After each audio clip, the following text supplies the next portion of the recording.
係今日同阿 Ken 咧又分享呢個二手筍盤嚇。係。咁今日我哋係嚟到呢個南山片區嘅，就係呢個碧桂園嘅一個新匯城啦。係咁新匯城咧都知道係離呢個沙田站係最近嘅。係嘅。係呢個淡水唯一一個樓盤咧係離呢個深圳嘅沙田站最近嘅一個樓盤。冇錯。咁同呢個大華悅庭咧，佢都係差唔多一個距離㗎啦。咁我哋今日要分享呢個都係算一個比較大嘅一個平層啦。係大積嘅，136方嘅。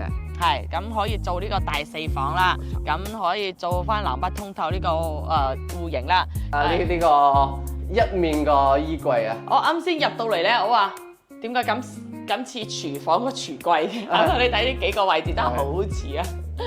佢呢個櫃即係睇點，即係個人品味咧。如果係我嘅話，可能做到呢度差唔多就夠㗎啦，或者你呢度咧就白牆，就你可以擺電視。上邊呢幾個咧，我都可以理解少少，但係呢度咧我就真係唔知佢屋企到底有咩好做。都冇做呢啲門嘅喎，但係佢都留咗個電視位喎。呢個應該開發商當時留嘅。係，但係擺個電視應該比較細喎。所以我就話佢呢個業主咧係真係屋企好多寶藏啲嘢，所以要擺齊佢。然之後上邊你咁高咧，你都好難擺嘢㗎。其實我覺得如果你係做翻全部衣櫃，我都可以，仲可以理解。係啊，我真係呢個我真係 get 唔到啦。碧桂園嘅其實好多人都話佢嘅使用面積唔高，但係佢真係好似我哋話齋嘅識偷面積，係佢偷到㗎，即係設計都幾合理嘅。啊，呢度仲有個位，擺呢個啱啦。其實呢個都有啲多餘嘅，因為不過嗰啲懶人唔中意洗衫好怪嘅。唔係學你咪掉嗰度咯。係都差唔多好啱我呢啲，理解佢呢個我真係理解佢嘅。呢度都係。我入嚟俾大家睇下啦，呢個打開箱咪都仲有咁闊咧。下邊掃一掃俾大家，空間係好夠。空間好夠。你咁樣顯得你真係好 mini 啊！你知唔知啊？個洗手間大到咧顯得你好 mini。即係你如果係中意個浴缸嘅，即係可以設計翻個浴缸咯。係都夠嘅。然之後你再做出嚟多一個浴缸位咧，你都夠位置。但係呢個門咧，你就要整嗰啲呢啲咁樣推拉㗎啦，係啦。趟門冇錯。係趟門會方便啲。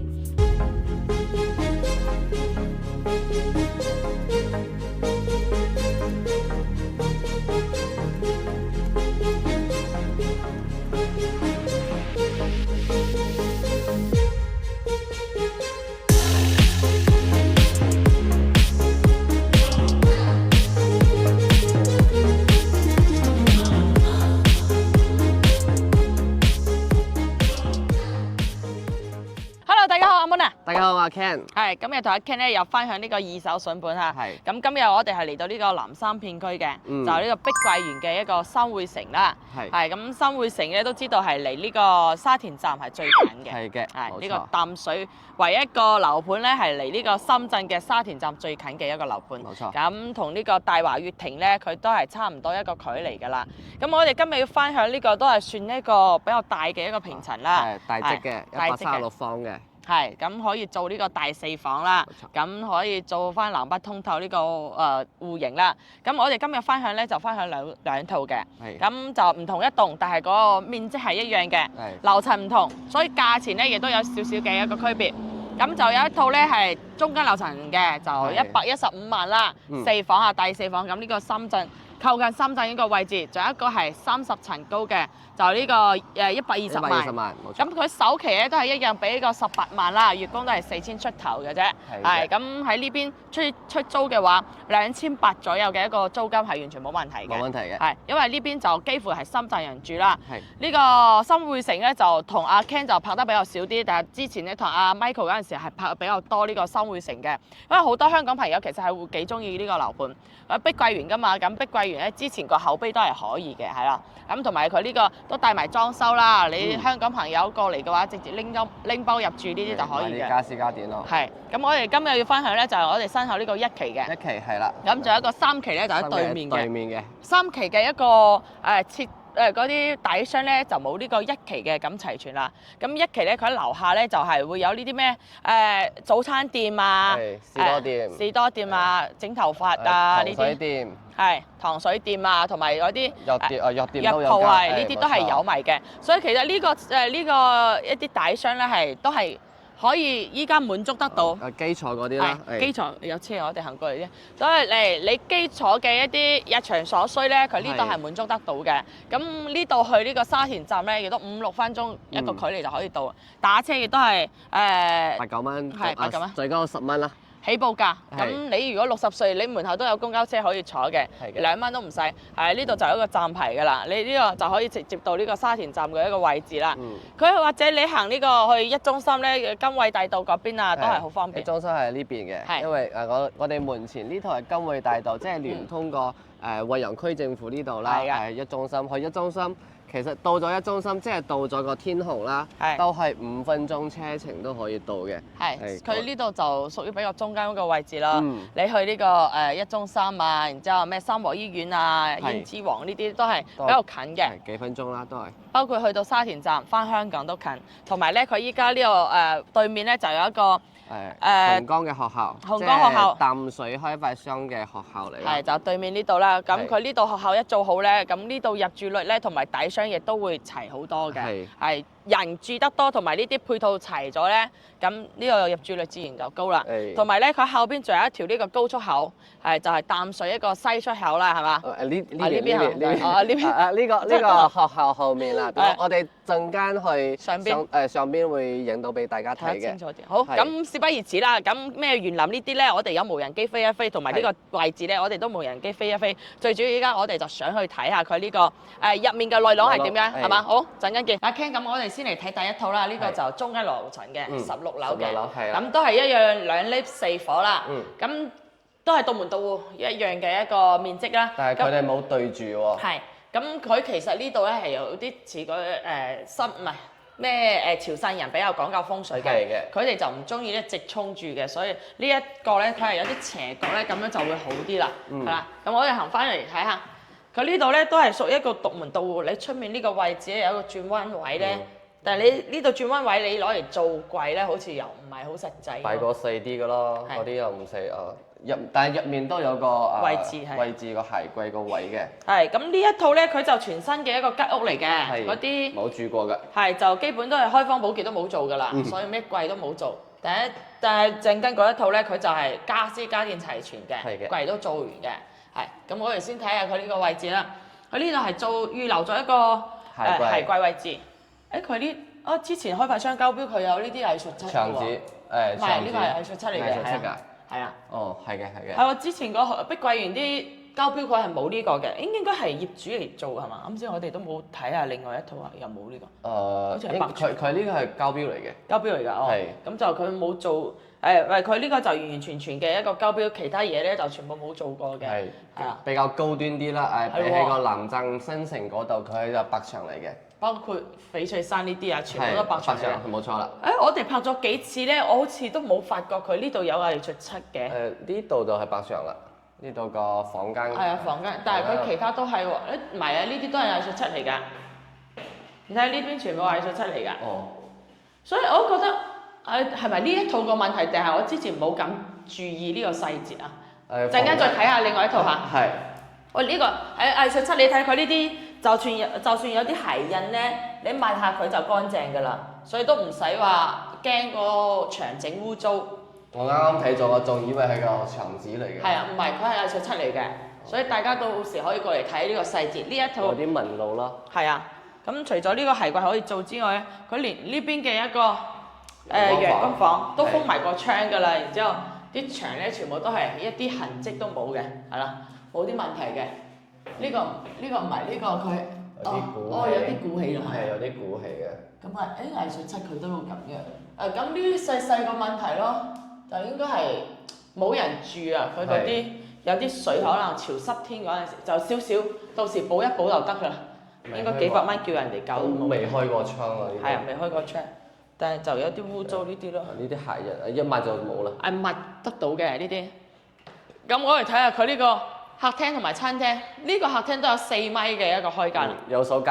係。數格仔。我啱先數完嘅，數完我所以先同大家講嘅。係。咁我哋先睇下呢個主露台呢邊啦。呢邊有朝南向㗎嗬。係。係。咁冇講錯。呢個朝南向，但係依家我哋係12點幾，個採光就曬到呢度啦。但係朝早咧，佢可以曬到客廳呢度咧。咁就屬於東南向咯。係。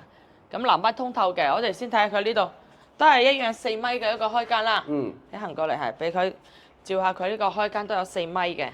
咁就好污糟㗎啦，你就真係需要整個開荒保潔同埋呢啲窗啊、呢啲紗窗全部要洗過先得啊。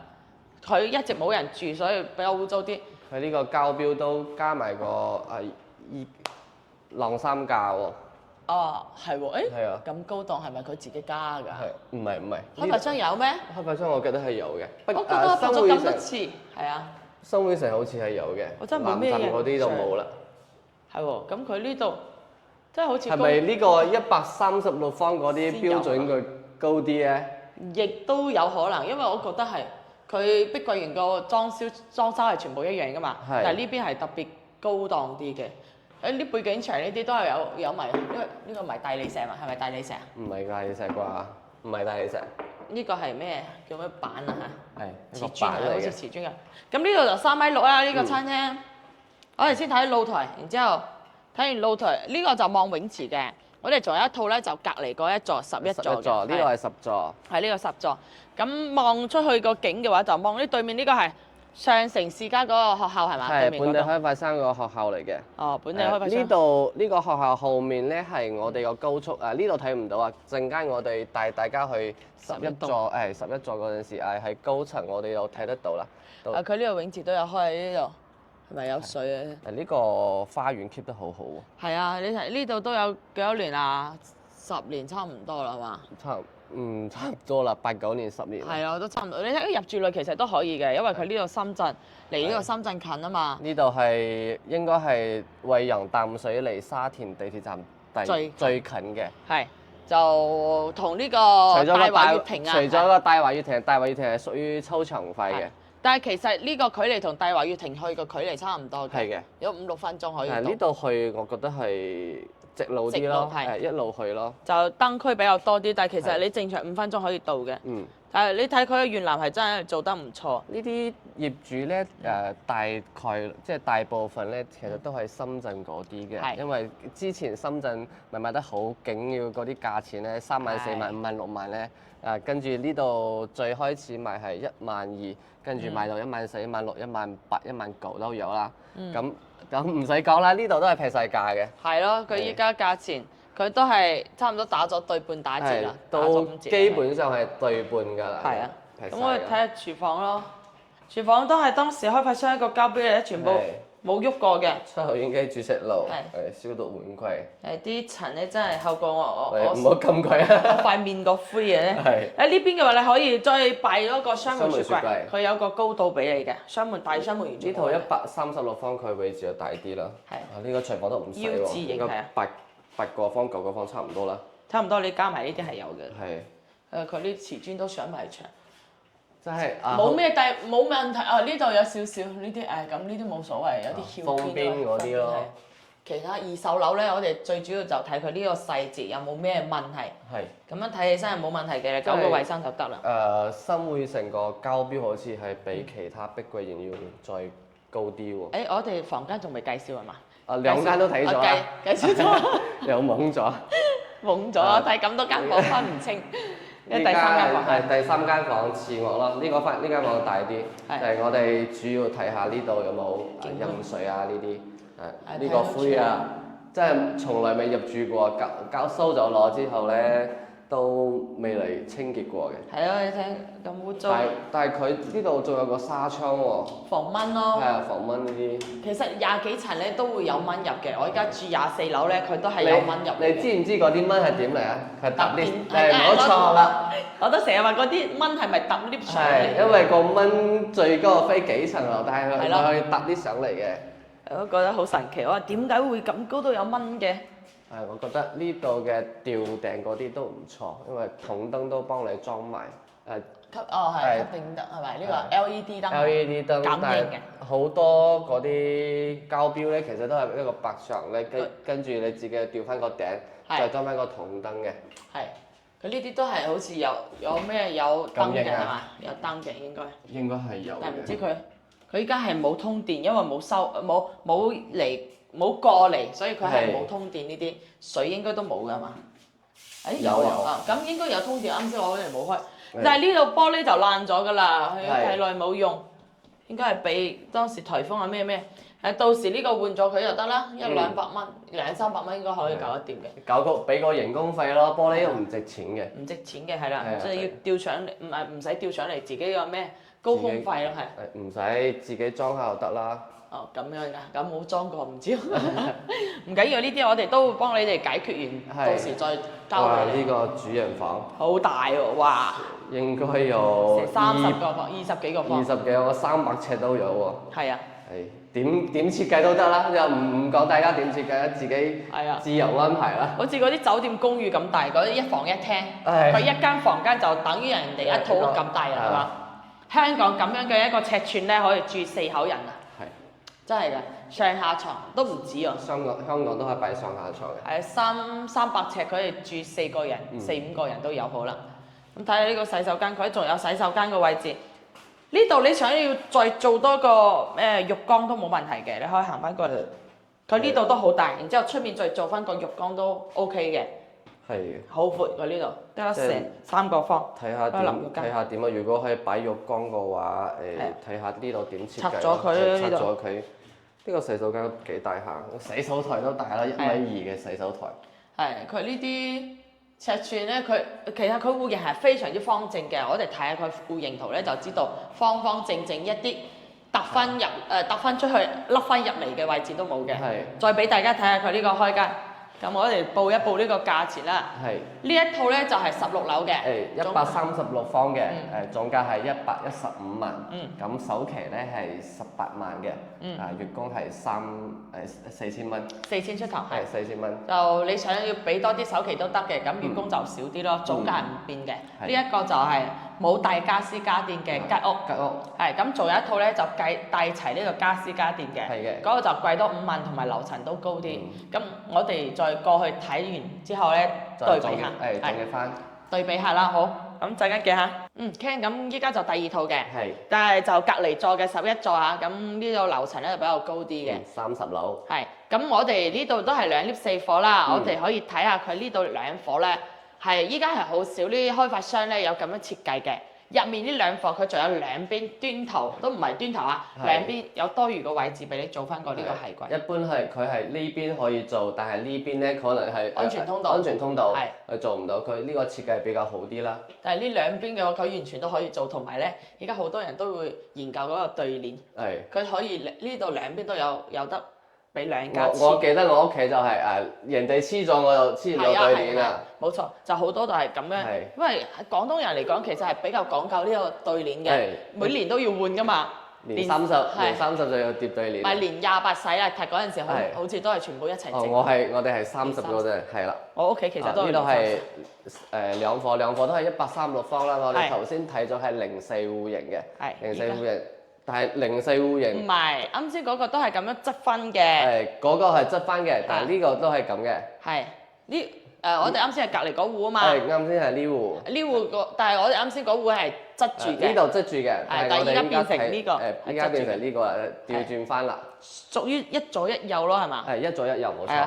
咁戶型咧，全部都係一模一樣嘅。呢度都係有翻個獨立個一個空間啦，獨門獨戶。哦，佢呢啲全部都係藝術漆。係。咁就係佢全部交標都係咁樣噶啦。但係大家可以睇下佢呢度全部都係。裝修咧全部係整好晒㗎啦，你直接可以拎包入住啦，家私家電齊全嘅。家電都有。櫃都係。鞋櫃做好咗。佢啲櫃咧係做一系列嘅，全屋都係。統一色系。係，但係佢呢度前面都係好正常，但係嗰間房入面咧，我就覺得有啲奇怪，留啲懸念先，陣間先睇下。係。睇第一間房啦。第一間房，你睇佢全部都做訂製櫃嘅。佢係打咗一體個書櫃同埋個榻榻米。唔係榻榻米，呢個呢個係榻榻米嚟嘅。都係。佢下邊可以放被呢啲。係。咁空間細嘅話，可以訂製咁樣嘅就會好啲。佢呢間房細啲咯，呢間房到個方。如果係一個人瞓或者係細蚊仔住嘅話，夠嘅。呢啲設計係比較好嘅。米2咯呢個。米2，咁佢起碼喺呢度可以寫功課啦，同埋佢呢個空間闊落啲咯。如果再整翻啲，可能呢度都可以打牌個3櫃喎。都可以嘅，其實睇你自己點搞咯。呢度佢淨係做書櫃，就唔好做衣櫃嗰啲咯。但係你想要多餘個空間，其實都可以做。小米牌嘅呢啲電器，全屋都係小米牌嘅。忠實 fans 啊！係忠實 fans，咁呢啲就係手機控制就得㗎啦。但係佢呢個就唔係語音智能㗎啦，應該唔係啊。手機都可以控制。手機可以控制。跟住睇第二間房，呢間房就比個陽光房大啲啦。因為嗰間係半贈送嘅，呢個係得飄台係贈送嘅。都係小米牌嘅。都係小米牌嘅。係真係。全屋小米。係真係好忠實。即係有句話點講咧？即係。唔知揀咩揀小米啦。咁樣㗎？係啊。我小米我好少用。即係依家嗰啲品牌咪五花八樣咧，即係唔知點揀就揀小米咯。但係小米依家係越嚟越犀利，因為小米車出嚟咧都好多人買啊。係。20零蚊，Ultra 50幾萬咯。50幾萬，佢哋話太平啦。人民幣。係，佢哋話太平啦，可能個個都買得起，喺度笑佢。一個小米可以賣50幾。個鞋櫃掃咗未？鞋櫃佢都係定。唔係衣櫃。衣櫃係啦，又講錯咗。但係佢呢個衣櫃係做正常嘅，房間嗰啲衣櫃咧就好似做其他櫃咁樣，好好笑嗰啲。即係可能個女主人佢個衫多佢個衫靚衫多啲咯，佢打咗成面咯。唔係，可能嗰啲裝修人咧遇到佢都係開心啊，因為按平方計㗎嘛。咁我多做幾個多做幾個咧，就係多啲嗰個面積係嘛，多啲錢。佢啲衣櫃都應該打咗6、7萬，我覺得。呢度係做咗一個好似酒櫃咁樣，寵物櫃。寵物櫃。但係佢又唔整嗰啲交叉嗰啲係咪？係啊，交叉擺酒嗰啲。擺紅酒嗰啲咯。佢真係好多櫃，成間屋都係櫃嚟嘅。面櫃，但係佢呢個上面冇做到頂喎，因為佢呢個膠標佢係有呢個筒燈，呢個天花嘅，係嘅。但係咁樣好容易積灰嘅。係啊。佢有個空間喺度嘅。唔緊要啦，1年買1次啦。咁又係。睇唔到啊嘛。咁又係睇唔到，眼不見為淨係嘛？係啊，你上面睇唔到嘅。但係呢個斜方都呢個係好通透嘅。我哋先睇主人台啦，都係4米嘅一個開間。呢個立櫃咧，全部咧立式嘅，都係小米嘅。都係小米。電視都係小米嘅。係啦。哇！真係。全屋小米。電器都係小米嘅。包括唔係嗰個。洗衣機呢邊洗衣機都係，我哋陣間見啦。係。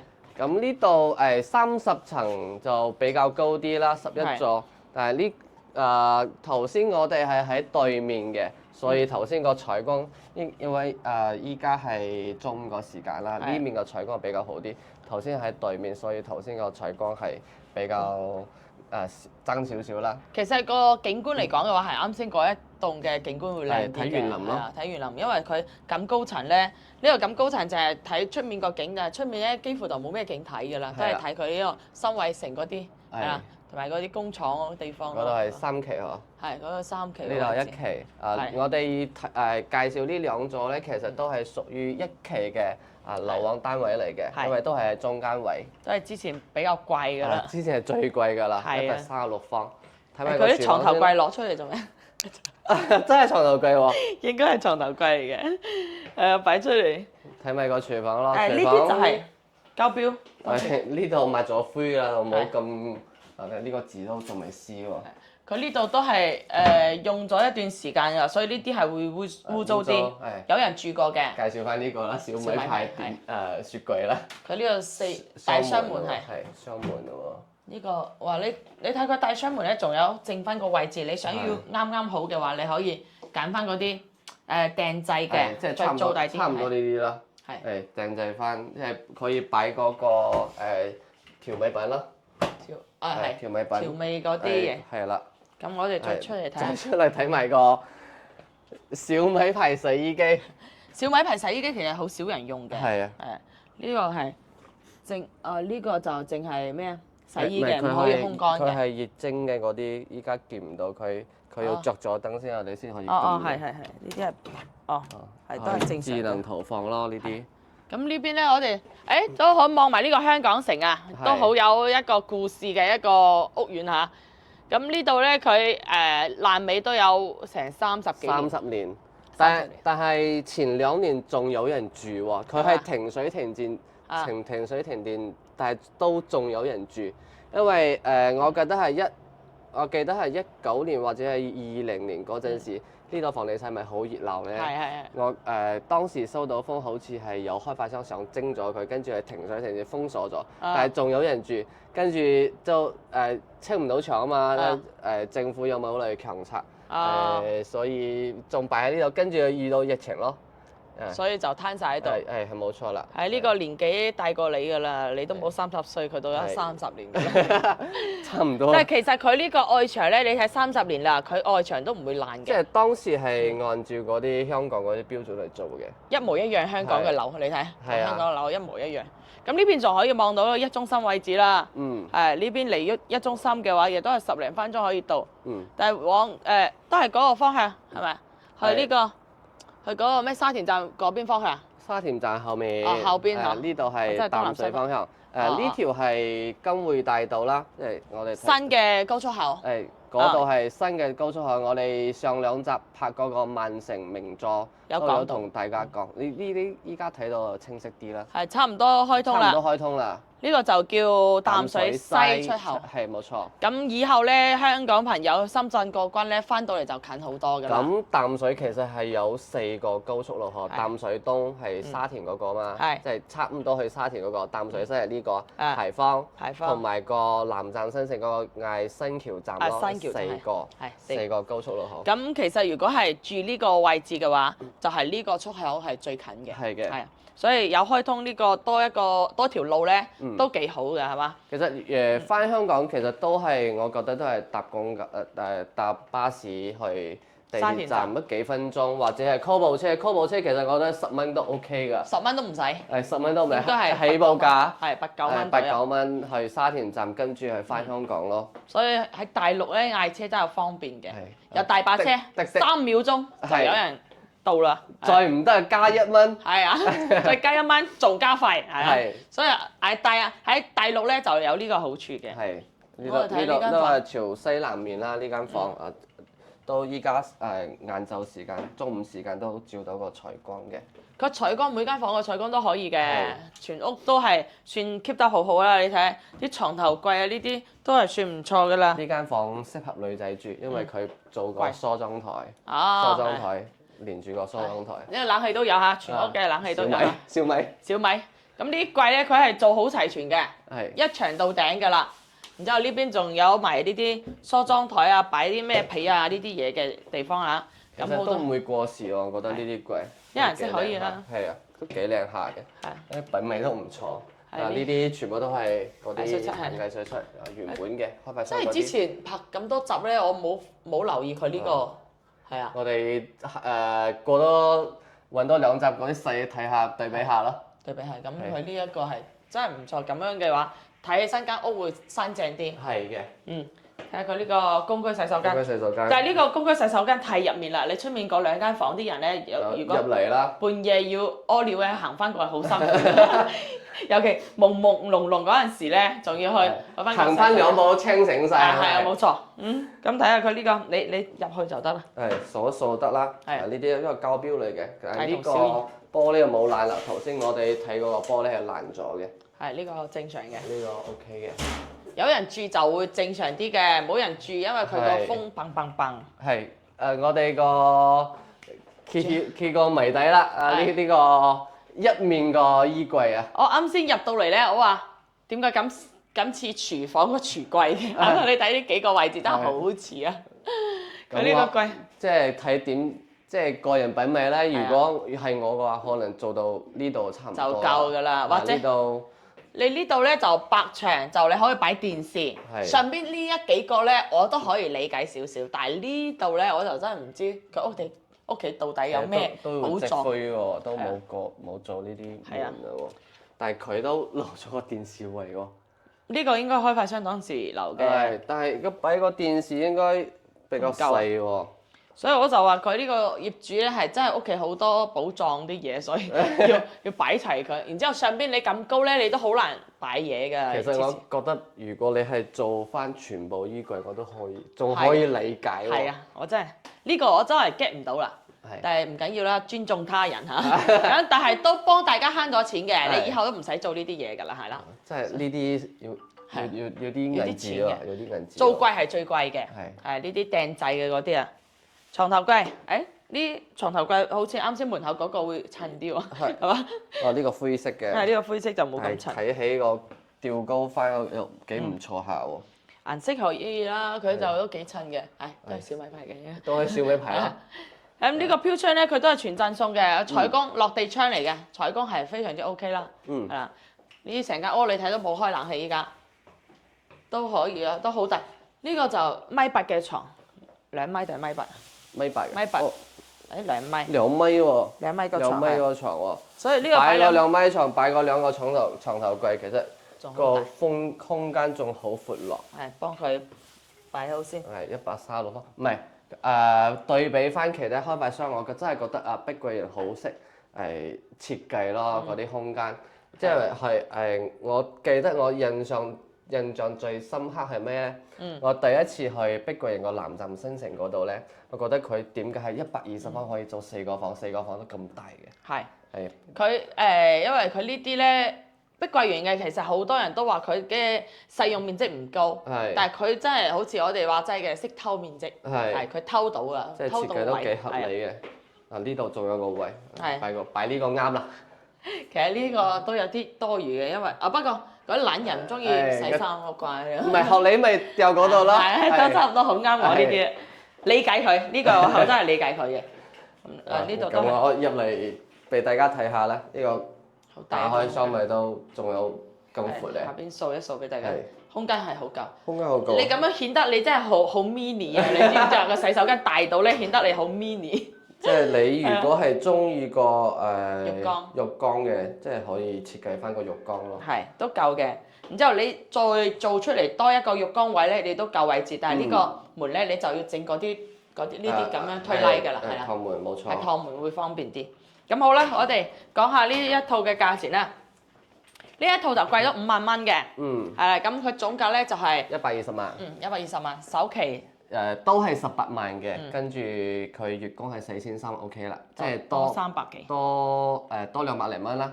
頭先嗰套係4089蚊嘅，即係多221蚊啦，差唔多，首期都係一樣嘅。